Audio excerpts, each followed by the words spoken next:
E aí fechar com a Ivana, que acho que vai trazer para todos nós um contexto, né, mais abrangente das relações da sociedade, dos desafios disso numa rede um pouco mais alargada, e não menos importante e talvez até, na verdade, fundamental para fechar essas discussões do dia. Então, assim, que bom ter Ivana. Ivana é a diretora da Escola de Comunicação. É sempre uma inspiração ouvi-la. Fico muito feliz dela estar aqui. Da UFRJ, da ECO. Ela é doutora por essa escola que a formou, né? Fez graduação, mestrado e doutorado também na ECO. É professora associada do programa de pós-graduação lá da Escola de Comunicação e foi já diretora da escola em outro período, entre 2006 e 2013. Ela tem uma grande experiência em comunicação, com ênfase em teoria da comunicação, atuando principalmente nos seguintes temas: estética, comunicação, audiovisual, cinema, imaginário social e pensamento contemporâneo e cultura digital. Então, vem aí fechando essa nossa tarde de discussões. E, atualmente, ela se dedica a 2 campos de pesquisa, que é estética da comunicação, modelos teóricos, novos modelos teóricos no capitalismo cognitivo e periferias globais, produção de imagens no capitalismo periférico.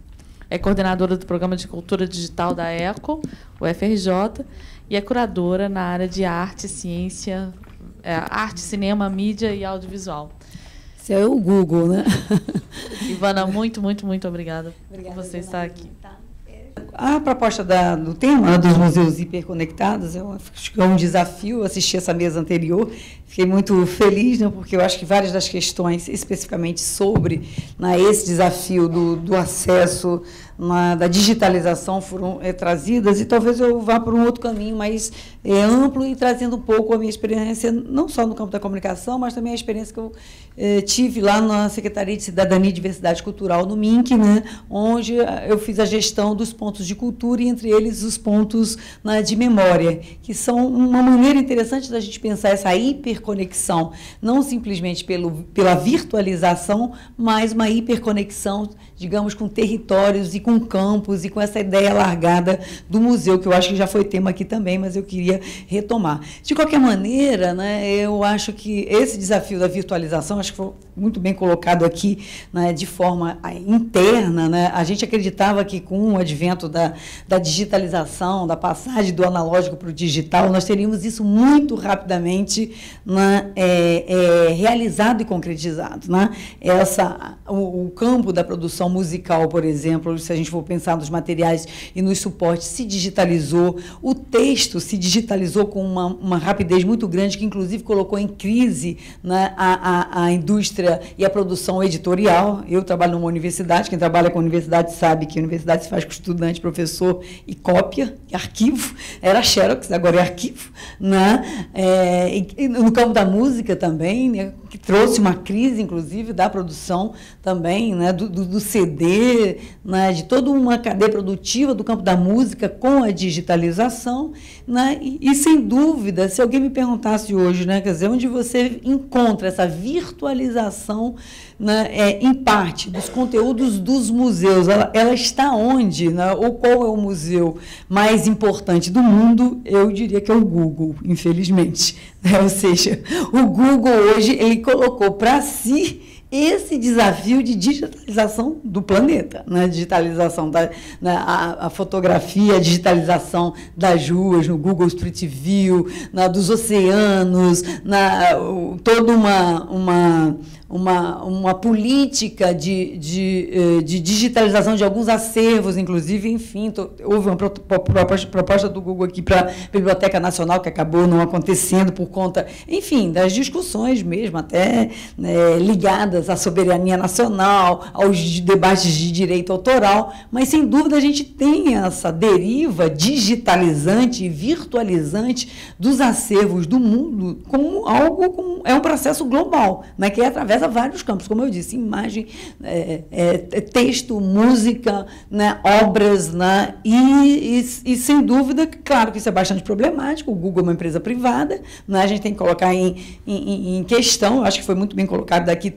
né, a gente não pode pensar em acesso hoje, público, em políticas públicas, sem pensar em processos de desprivatização, e aí entra, inclusive, né, a questão do direito autoral, entra a questão dos dados abertos, entra a questão, enfim, de uma série de campos que eles são a condição de possibilidade para a gente pensar nessa hiperconectividade. Eu acho que a mesa anterior trouxe muito bem, né, essa discussão. E se a gente pensar, né, quer dizer, então, mesmo que esse processo de digitalização ele já está ocorrendo, né, dentro dos museus, ele não chegou para fora, né? Então, ele ainda está para dentro, né, hoje, né? Eu me pergunto a vocês aqui, qual foi a última página de museu ou biblioteca que vocês entraram, né? A maioria da gente não entra mais em sites. Os sites, você não busca e entra nos sites, né? Geralmente, a gente recebe uma série de notícias, inclusive dos eventos de museus, das exposições, ou nas redes sociais, ou através do WhatsApp, ou através do Telegram, ou através de uma série de outras mídias, e a gente não entra mais nesses sites que poderiam ser, digamos assim, né, o avatar virtualizado dessas instituições incríveis, são as bibliotecas e os museus. Né? Então, vejam só, né, a forma também de consumo, né, dessas próprias informações, elas mudaram, né? E hoje, eu diria assim, se alguém me perguntasse qual é o maior vetor de difusão do museu, eu acho que são as pessoas se fotografando nos museus e postando no Instagram e nas redes sociais. Ou seja, o museu, na era da sua reprodutibilidade técnica hoje, ele tem muito mais a ver no Brasil com os selfies produzidos dentro das exposições, que é incrível, né? Antigamente as pessoas iam para os museus para fotografar as obras, hoje elas vão para se fotografar na frente das obras, né? Veja lá, tem uma Tarsila atrás de mim, tem um Tunga, tem, né? Ou seja, a imersão nessa experiência do museu, o que eu acho importante, inclusive, até como é uma mudança na forma desse consumo das obras, né? E funciona muito bem como uma difusão, né? E como uma comunidade em torno do museu que passa por esse usuário, né? Que adora compartilhar onde ele está, o que ele faz, as suas experiências, inclusive as suas experiências estéticas. Então, vejam vocês, quando a gente entra na página do museu, realmente dificilmente você consegue ter um segundo nível de dados, né, digitalizados. E a maioria das pessoas, quando vai numa exposição, a primeira coisa que ela quer, né, além de fotografar, né, que é uma espécie de forma de você, né, de novo, comunicar a sua experiência dentro do museu, né, você guardar, né, produzir memória, inclusive, né, compartilhar essa experiência, mas, enfim, né, essas pessoas funcionam como um dos maiores vetores de difusão, digamos assim, né, talvez, da experiência contemporânea de visita a uma exposição ou consumo, inclusive, de arte. Né?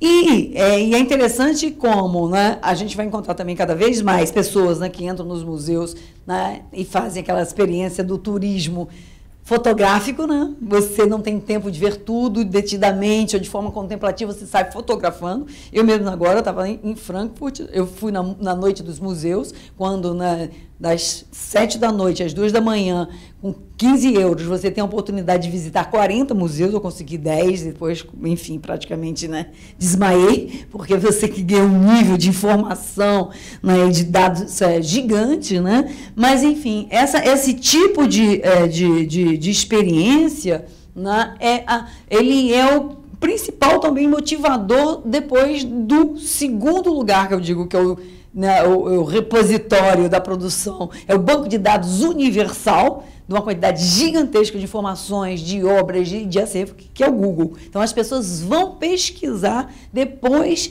né, de ir ao museu. E, muitas vezes, na página do museu, elas não encontram as obras que elas acabaram de ver. Né? Então, nesses 10 museus que eu visitei, eu entrei em cada uma das páginas, entrei em várias outras, né? E você não tinha informação justamente dessas obras. Né?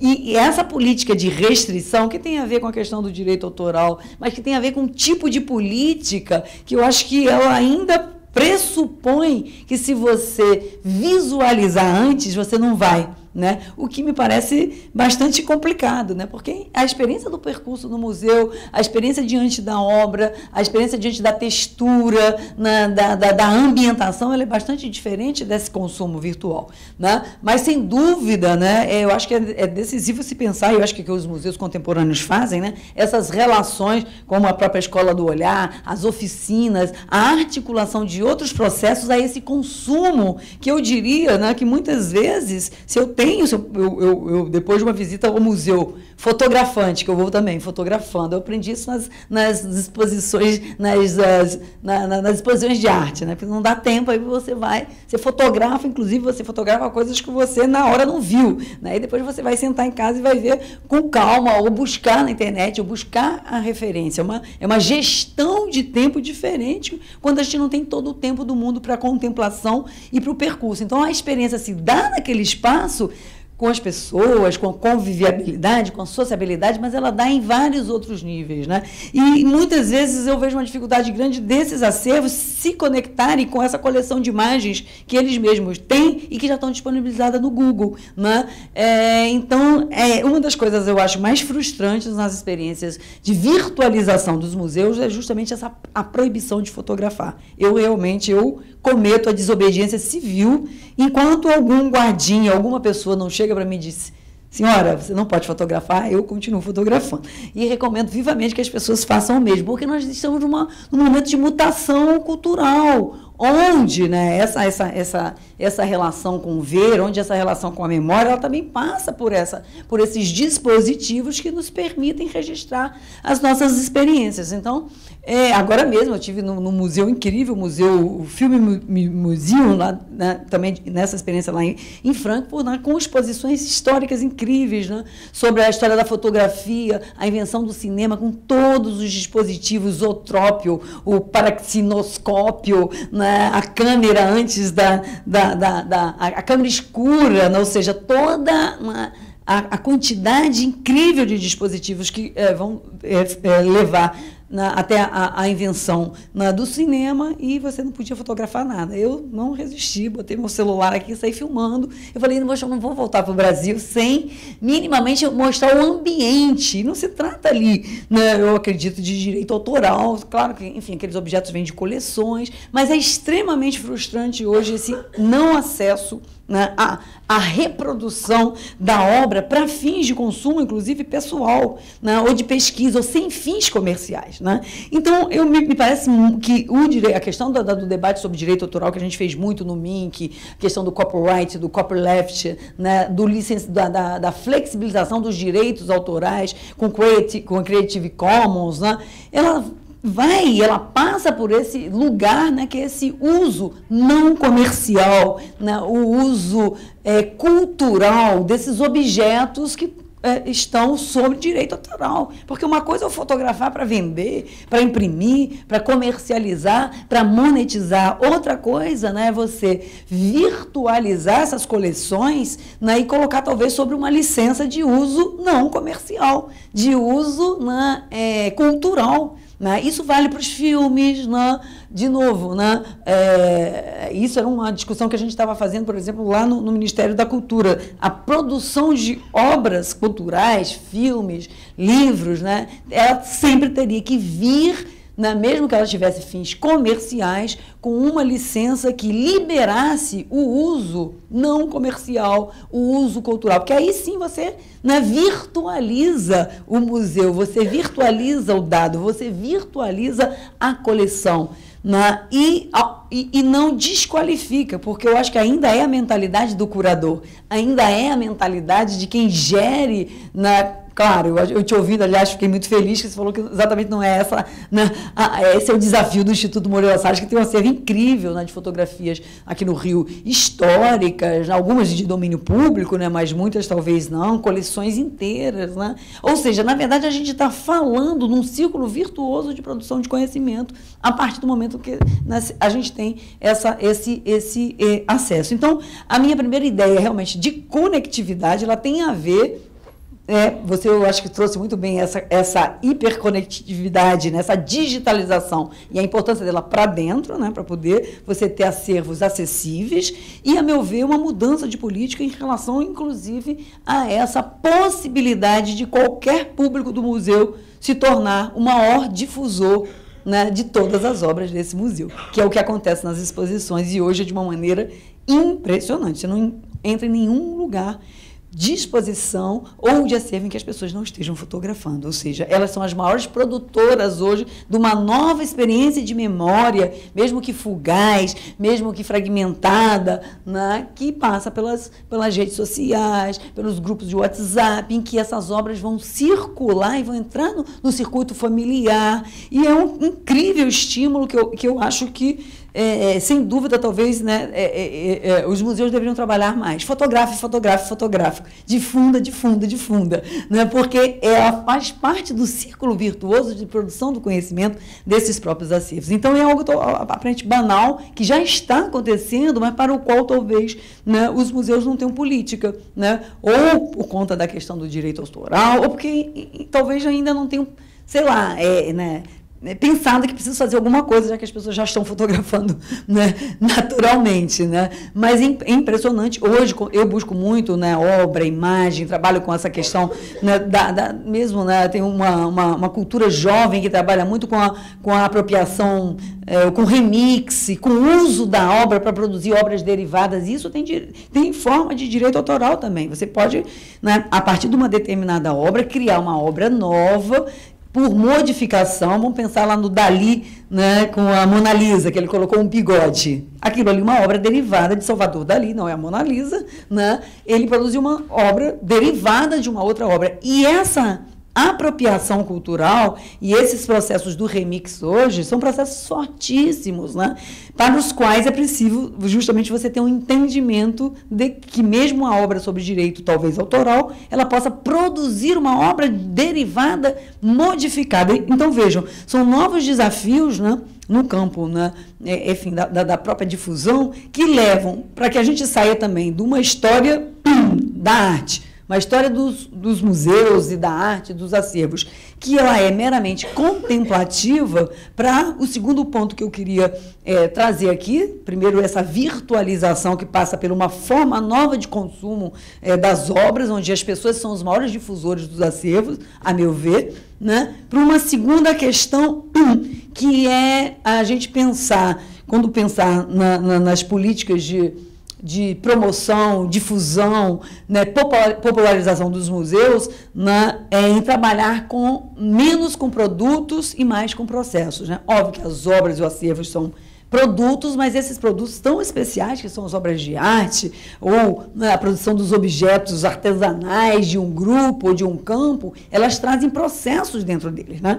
Então, eu tenho visto, assim, a meu ver, as experiências mais fascinantes de museu, elas estão relacionadas a esse momento, e eu acho que os educativos dos museus têm trabalhado muito com isso, né? O momento que você sai da exposição, né, e para além de fotografar e fazer o seu selfie com as obras, né, que é esse momento consumista da obra, né, você quer se apropriar do processo que gerou aquela obra. E isso eu acho que é absolutamente incrível. E aí, se é um acervo de fotografias, técnicas fotográficas, e se é uma exposição do Turner, como eu vi também no Museu do Prado, você saía de uma exposição extraordinária e você tinha uma oficina em que você aprendia os materiais, as tintas, a hora do dia que ele pintava, o tipo de luz, ou seja, alguém que se impactou com aquela obra a ponto de querer não simplesmente levar para casa um postal, né, um cartão postal da obra, mas se apropriar do processo que Turner trabalhou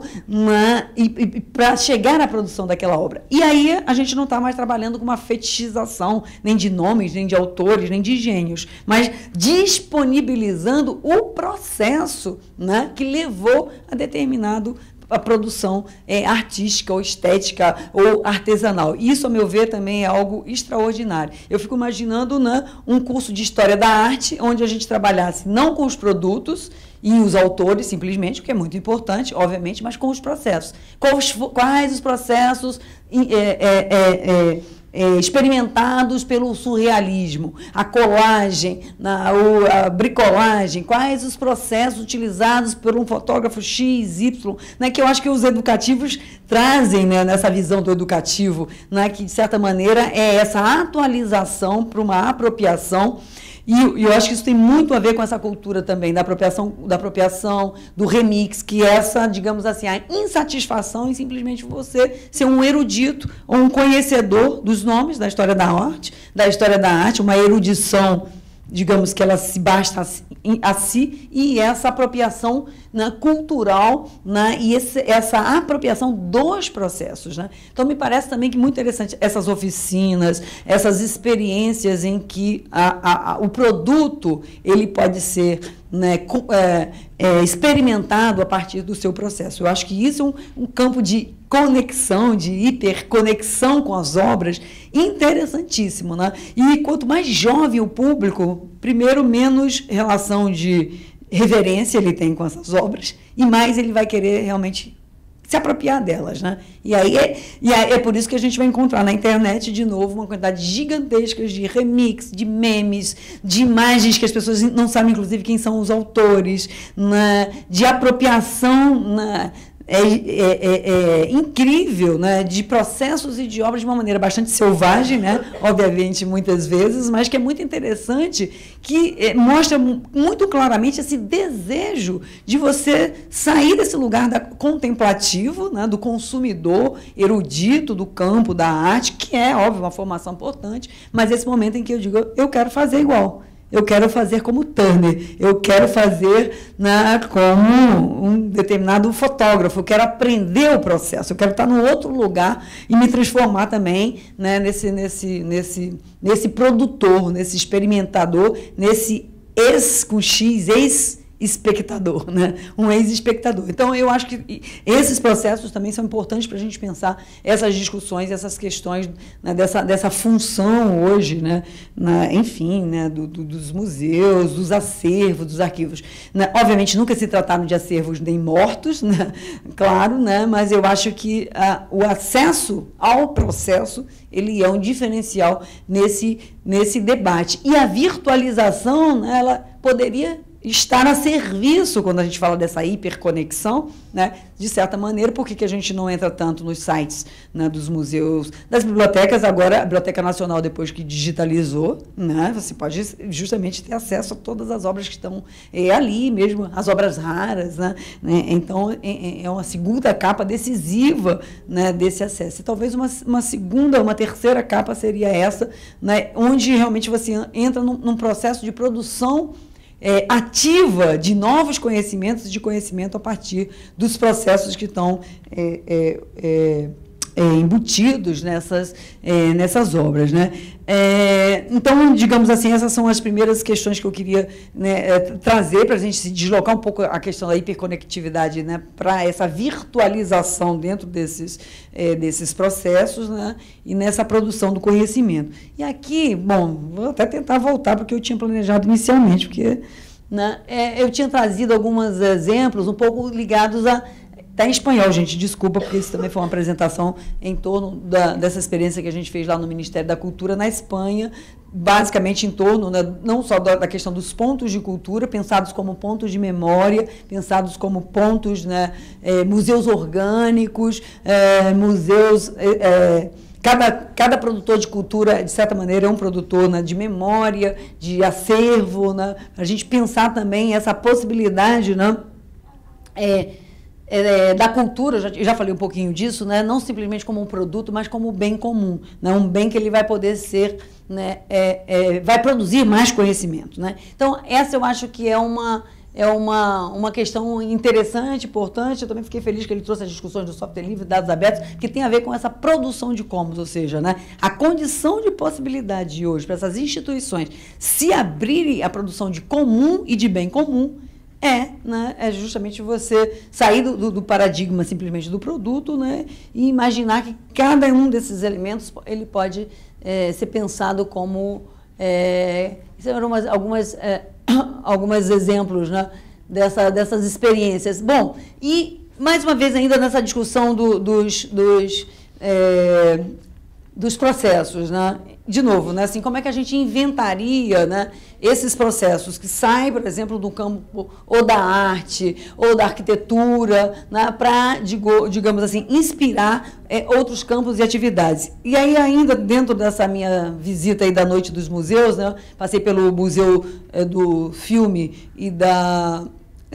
Museu do Filme, né? O Museu do Cinema e do Filme, que mostrava processos, né?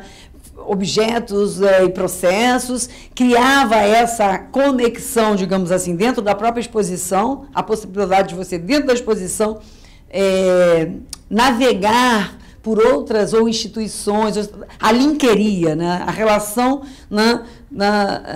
Dentro da exposição, a oportunidade de você se linkar com outras exposições ou outras instituições, que, de novo, é uma lógica da internet muito interessante, né? O tempo todo, quando a gente faz uma busca, né, a gente cai num texto que tem links para outras bibliografias, ou a gente cai num site que leva para outros sites. Então, isso também eu acho que é uma das formas de virtualizar, né, literalmente hiperconectar as experiências dos museus. Quanto mais referências você tem dentro do teu próprio acervo, né, que contextualizam, para além do catálogo, o catálogo é uma coisa importante, né, mas o catálogo, ele é bastante limitado como suporte, né? Claro, ele falou aqui dos PDFs, né, dos acervos, né? Mas, puxa, hoje a gente tem a possibilidade de construir, né, documentos hiperlinkados, né, infinitamente, digamos assim, né, com uma quantidade de linkeria muito grande, que é o que produz a riqueza, muitas vezes, de um determinado documento. Então, me parece que também, né, quanto mais links, hiperlinks e conexões são construídas, né, nessa documentação, nesses, né, entre aspas, chamar catálogo de subproduto, vou matar, né? Mas, enfim, né, aliás, é uma peça super importante da memória, né, da documentação, da história, né? Mas, de novo, a maioria dos catálogos dos museus ele não é acessível, né? Isso, mas eu me pergunto justamente, né? Puxa, será que um catálogo que já foi pago por uma lei de incentivo, né, que já foi financiado, ele não poderia estar num documento aberto para consulta, para construção de acervo, né? Então, enfim, né, isso eu ainda estou falando, né, isso, quando a gente fala do catálogo, a gente fala de uma coisa muito restrita, né? Quem são esses consumidores de catálogo, né? Uma coisa muito restrita, com uma linguagem muito específica, né? De novo, eu volto para o público participante das exposições. Muitas vezes ele hoje é um vetor mais ativo, né, e que produz um tipo de linguagem, talvez até mais acessível e próxima da experiência, na formação de um público novo, né? Então, eu acredito muito que a construção de comunidades em torno dos museus, comunidade desses frequentadores, essa ampliação para esse entorno, ela é decisiva, né, nessa difusão e nessa virtualização disso que a gente está chamando de hiperconexão no outro sentido. E aqui eu queria falar um pouquinho dessa experiência com os pontos de cultura, especificamente, né, essa ideia, da mesma maneira que a gente está dizendo, você tinha uma ideia de produção cultural que era produção ligada, enfim, né, a produção, digamos, industrial ou a produção cultural ligadas a determinados setores, enfim, já reconhecidos, o teatro, o cinema, né, enfim, a produção cultural tal qual a gente conhece nos seus setores, né, setorizada. Então, é muito interessante, quando a gente trabalhou a política dos pontos de cultura no MINC, né, entre eles os pontos de memória, os museus comunitários, né, vinham, de certa maneira, colocar de cabeça para baixo essa ideia da produção cultural articulada em determinados, né, setores, uma ideia muito mais ampliada de cultura, que eu acho que a gente pode fazer uma comparação com essa ideia ampliada dessa produção, né, e desses acervos do museus, onde é produção cultural, enfim, né, ela pode vir dos grupos os mais diferentes, né, e pensar a produção cultural ligado, né, não só a produção cultural, como a produção de memória e a produção de acervo ligados a praticamente todo e qualquer fazedor de cultura, né? Então, os pontos de cultura cultura indígena, produzem memória, produzem história, produzem linguagem, produzem música, toda uma ideia ampliada de cultura que foi muito interessante, que a gente pode pensar hoje no contexto contemporâneo dos museus, né? O que, né, quando a gente diz que o museu é o mundo, né, eu acho que esses pontos de cultura, né, de base comunitária, essa produção, né, de cultura pensada de forma ampliada, ela pode ser muito inspiradora, e foi muito inspiradora para essa ideia dos pontos de memória dos museus comunitários. E tem uma experiência incrível nessa linha, que é uma linha de expansão, né, dessas experiências do museu, lá em Fortaleza, que são os museus orgânicos. Não sei se vocês já ouviram falar, Museu Orgânico, ou Museu Vivo, né, ligado à Fundação Casa Grande, que é um ponto de cultura, né, no Cariri, e que é uma experiência extraordinária, em que eles vão inventariando experiências vivas de produção de linguagem, de artesania, a partir ou do ofício ou da própria casa das pessoas. Então, eles estão fazendo uma rede de museus orgânicos onde você visita a casa de alguém, né? Eu entro na casa de um artesão do couro, né? Onde ele trabalha ali com todo o processo, né, de produção de bolsas, de sandálias, né? O primeiro museu orgânico que eles reconheceram foi justamente do Expedito Celeiro, que é um produtor extraordinário de roupa, mesa, tudo com couro, que é lindíssimo. Quem nunca viu, bota no Google, e a gente vai encontrar, quando a gente visita a oficina deles, processos que já foram extintos, né? Técnicas, ou seja, né? A casa como museu. Então, é uma experiência interessantíssima de uma outra hiperconectividade que eu queria trazer aqui, que é com o território, né? Então, você vai atravessando a cidade, você visita a casa de um vaqueiro, de um sapateiro, de um artesão, né? E é muito interessante, né, que quando você entra na casa, o guia do museu orgânico são as próprias pessoas que moram nela, né?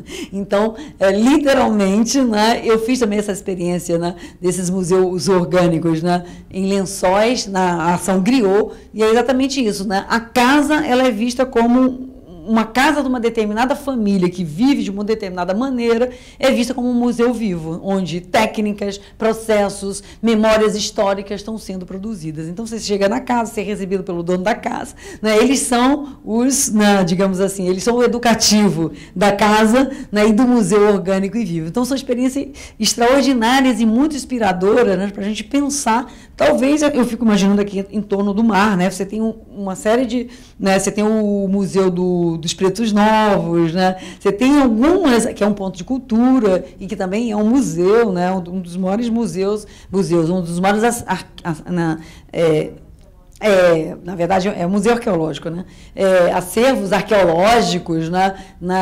Da questão da escravidão no Brasil, na chegada dos escravos no Brasil, nessa zona portuária, né? Eles encontraram as ossadas, fizeram escavação, você tem um vidro onde você, né, você pode visualizar, né, esses esqueletos dos escravos mortos. É uma senhora que vai contando essas histórias que tem a ver com a família dela. Então, é uma mistura ali, né, também desse museu familiar. Ela encontrou essas ossadas no quintal de casa e o quintal se transformou, né, nesse museu arqueológico que ela vai reconstruindo a partir, literalmente, do quintal, né? Então, é muito interessante, eu acho que é bastante inspirador essa ideia também dessa conexão dos museus, né, com esses outros pontos de cultura, de memória, né, onde as pessoas estão produzindo, enfim, acervo, né, arquivo, experiências, né? Então, eu queria trazer, apesar, para a gente não falar só da tecnologia e da virtualização, dessa outra virtualização,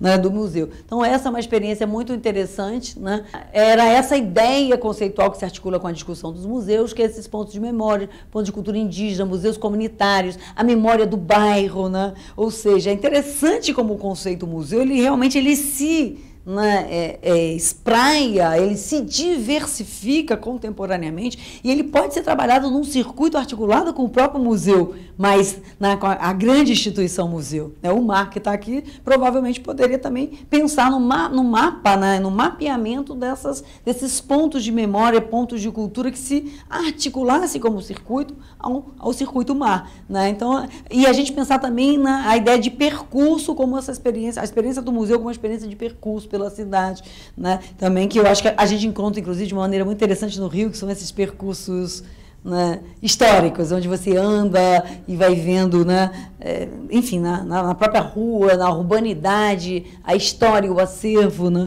de uma forma bastante interessante. Eu acho que, enfim, né, pensar em museus hiperconectados, aqui se falou do Museu do Índio, né, mas eu me lembro que uma vez, quando eu conheci o Anapuaca Tupinambá, que é uma liderança indígena, uma ativista da cultura, que trabalha com cultura digital aqui no Rio de Janeiro, e eu perguntei para ele, mas onde é a sua aldeia? Ele falou, não, eu não tenho aldeia, eu tenho um portal na internet. Aí eu falei, bom. E que essa experiência, né, dos povos e dos quilombos digitais e dos grupos que estão virtualizando a sua cultura mais tradicional, né, para produzir esses acervos, né, na internet. Né? Então, né, nós temos hoje um novo tipo de museu do índio, né, que trabalha apresentando as estéticas contemporâneas, com fotos, vídeos, com uso de tecnologia, com toda uma produção, por exemplo, né, de um projeto maravilhoso que é o Vídeo nas Aldeias, né, que é os cineastas indígenas que estão construindo também uma experiência de museu, de acervo, né, bastante contemporânea e bastante conectada, e eu diria hiperconectada, né? Porque eles estão ali, né? Você tem um acesso direto a uma quantidade muito grande de registros, né? De rituais, né? De forma muito viva. Né? Então, muito interessante, a gente pensa o Museu do Índio, com um acervo incrível, né? Como ele também poderia se conectar com essas experiências. Né? Também, né, óbvio, isso tem a ver com toda essa interculturalidade, né, apropriação das tecnologias por esses grupos, né, produzindo um outro tipo de virtualização da tradição, né, que eu acho que é muito inspirador, né, para todos nós. Né. A Web Brasil Indígena também, que é um site, é um portal de registro das línguas, né? As línguas que estão em extinção, as línguas que não são mais faladas. Né? Enfim, é um projeto incrível também, né? De produção de memória, história e acervo, né? Que passa por essa discussão. Bem, esses eram alguns dos exemplos que eu queria trazer para vocês, talvez para a gente pensar, né? Para além da questão primeiro, né? Que foi essa, né?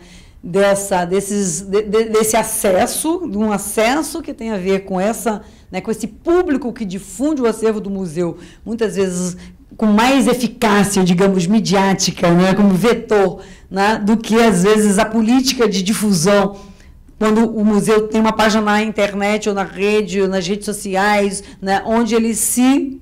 Né, limita, digamos, a divulgar sua própria programação e só, né, a gente vai encontrar essa difusão, né, a partir desses vetores, né, do público, do usuário, que eu acho interessante. A questão dos processos, que me parece muito importante, esse momento em que o museu realmente se transforma ou ele valoriza os processos e a produção do conhecimento. Eu acho que é um momento também de conexão, de construção, de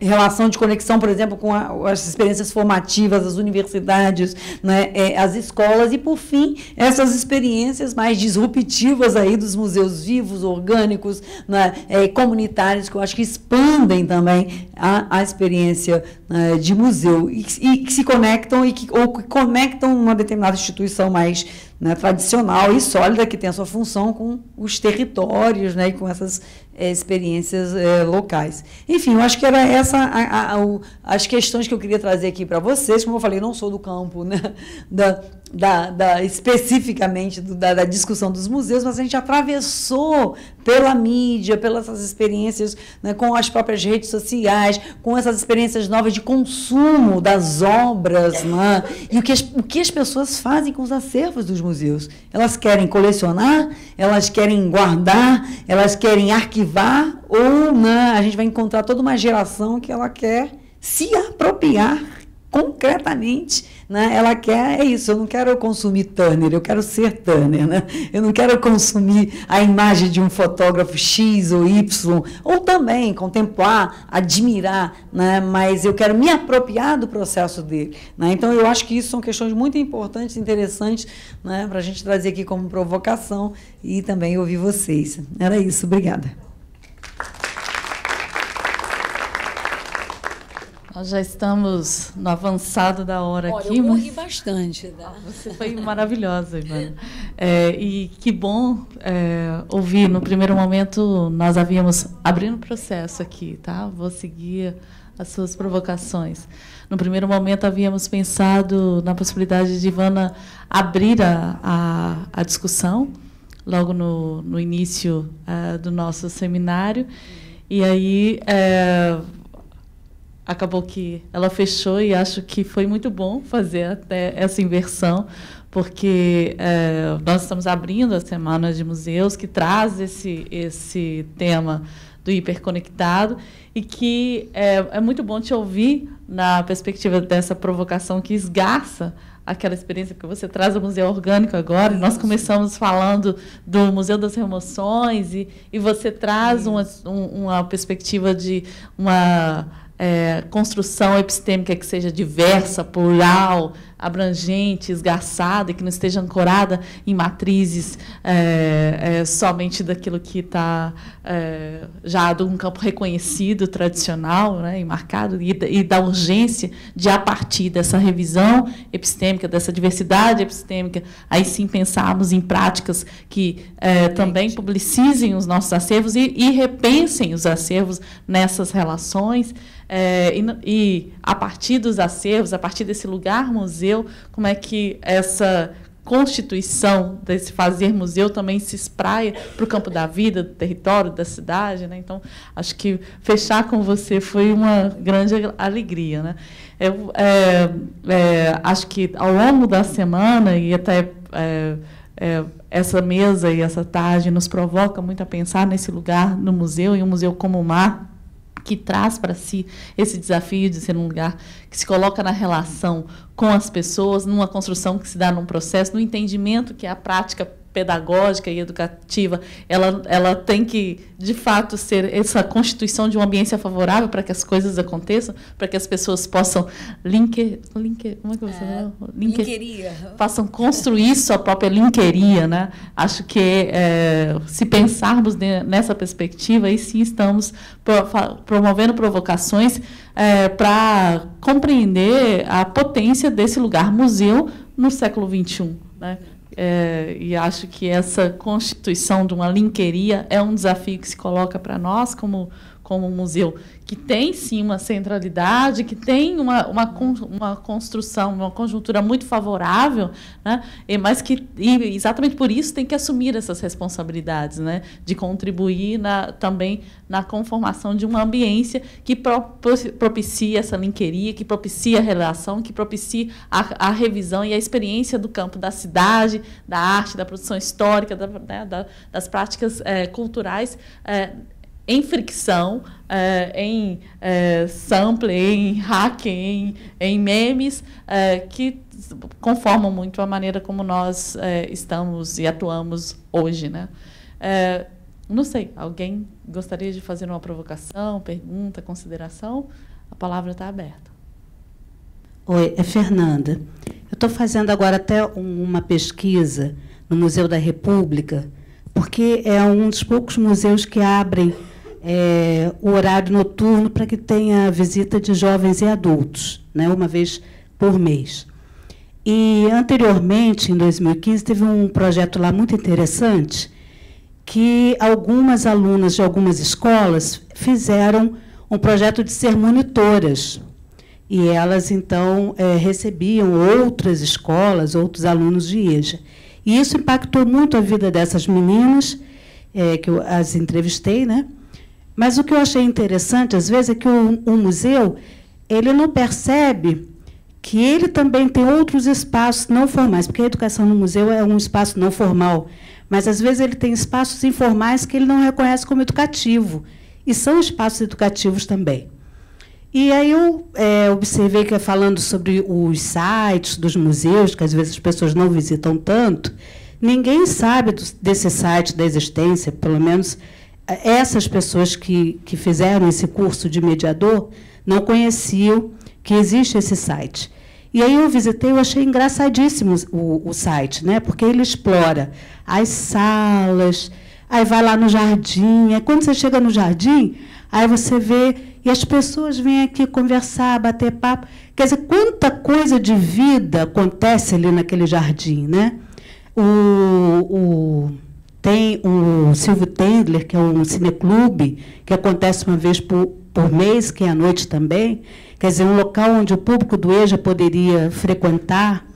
Tem esse Seresta, que é que não tem a ver com o museu propriamente. O museu cede o espaço, mas foi combinado pelas pessoas que vivem e passam pelo museu. Então, eles combinam essa Seresta, e essa Seresta existe há anos. E que o museu... E acontece, né?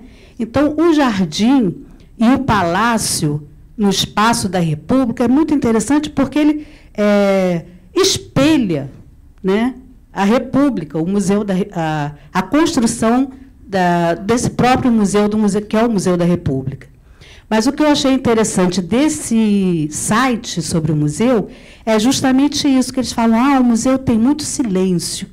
Aí, quando você olha o site, você vê os silêncios, né? E o engraçado é que o silêncio, às vezes, vai para fora do museu, porque eles filmam a rua, né, do catete, que é a entrada do museu, e aí você fica, cadê a narração? Cadê a narração? Não tem narração. É o silêncio mesmo, do lado de fora da porta, né? E, numa das salas, encerrando a visita, tem um vídeo, que é a coisa mais interessante de toda a visita do site do museu, que é um vídeo de uma pessoa que conta toda a história do museu e depois ela diz, eu estava aqui porque eu sei de tudo isso, porque eu sou amiga da deusa, não sei das contas. Ou seja, foi um teatro teatralizado, um filme, e é a coisa mais interessante que tem de todo o site do museu. Eu achei isso interessante, essa comparação. Às vezes as pessoas não entram nesses sites porque não encontram ali os processos também. Acho que eu estava... Isso aí estava impactante, acho que eu falei muito. Nem é uma pergunta, né?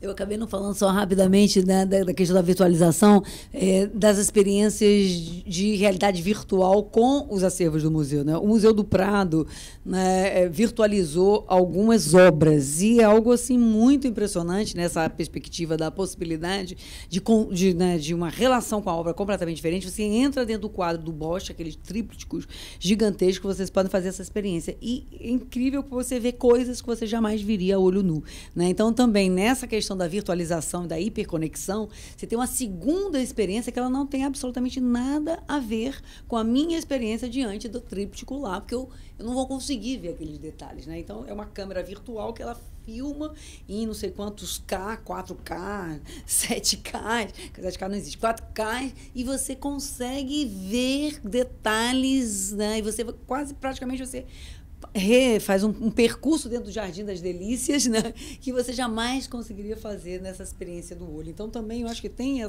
esse campo da hiperconexão, que é uma exploração, né, dessa visualização a partir da digitalização, que é incrível, ou seja, literalmente entrar dentro das obras, né, com uma outra qualidade de experiência, né? Então, também, claro, mas já estamos pedindo, né, bastante, né? Agradeço muito a presença de todos vocês. Convido a ficar para a festa, né, a continuar no museu. Agora começa a Mar de Música, aqui no Pilotis. Convido vocês a visitar a exposição Rio do Samba, Resistência e Reinvenção. Convido vocês a frequentar as ações dessa Semana de Museus e também a provocar os museus no que se refere aos seus acervos, às suas coleções e aos seus processos de compartilhamento, de participação. E acredito mesmo que essa perspectiva que Dalton traz, que talvez existe um comum aí que conecta arquivo, biblioteca e acervos museológicos, mas que também conecta esse esse usuário, que eu prefiro, né, esse instituinte de situações outras dentro desses espaços culturais, né, que conecta com a sociedade, com as questões urgentes das práticas sociais, que talvez possa ser um campo que, quer dizer, talvez não, que deve ser um campo para que nós estejamos mais atentos a eles e a essas oportunidades. A cultura digital está aí, e é um lugar que eu acho que pode ser, de fato, mais observado pelos museus e por todos nós que trabalhamos com o campo da cultura, né? Muito obrigada, pessoal.